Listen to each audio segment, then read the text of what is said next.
Red book వల్ల ప్రజలు తీవ్ర ఇబ్బందులు ఎదుర్కొంటున్నారని శ్యామల పేర్కొన్నారు. రెడ్ బుక్ పేరుతో పలువురు వైసీపీ నేతలను అరెస్టు చేశారని మండిపడ్డారు.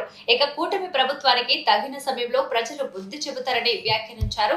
ఏపీ మంత్రి నారా లోకేష్ రెడ్ బుక్ పై వైసీపీ రాష్ట్ర అధికార ప్రతినిధి యాంకర్ శ్యామల తీవ్ర వ్యాఖ్యలు చేశారు. ప్రస్తుత ప్రభుత్వం అమలు చేస్తున్న రెడ్ బుక్ రాజ్యాంగం వల్ల ప్రజలు ముఖ్యంగా రైతులు తీవ్ర ఇబ్బందులు ఎదుర్కొంటున్నారని ఆమె ఆవేదన వ్యక్తం చేశారు. రాష్ట్రంలో ఇప్పుడు ప్రతి రైతు అన్నమో రామచంద్ర అంటూ లాభోదీపమంటూ ఏడుస్తున్నారని, వచ్చే 2 సంక్రాంతుల్లో కూడా ప్రజల ముఖాల్లో చిరునవ్వు కనిపించకపోవచ్చని ఆమె వ్యాఖ్యానించారు.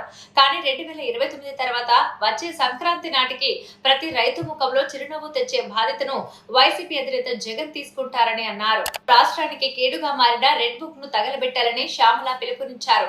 ఈ రెడ్ బుక్ పేరుతో పెద్దిరెడ్డి మిథున్ రెడ్డి, చెవిరెడ్డి భాస్కర్ రెడ్డి, పిన్నెల్లి రామకృష్ణారెడ్డి, జోగి రమేష్, కాకాని గోవర్ధన్ రెడ్డి వంటి వైసీపీ నాయకులపై అక్రమ కేసులు పెట్టి అరెస్టులు చేశారని ఆమె ఆరోపించారు. కోడిని కోసిన కేసు, కేక్ కట్ చేసిన కేసు అన్నట్టుగా పాలన సాగుతుందని విమర్శించారు. ప్రజాస్వామ్యానికి, రాజ్యాంగానికి విరుద్ధంగా ప్రభుత్వ వ్యవస్థలు పనిచేస్తున్నాయని ఆమె తీవ్రంగా మండిపడ్డారు. ఇలాంటి పరిస్థితులకు ప్రజలే తగిన సమయంలో గట్టి సమాధానం చెబుతారని, రాష్ట్రంలో మళ్లీ న్యాయం, సంక్షేమం రావాల్సిన అవసరం ఉందని పేర్కొన్నారు శ్యామల.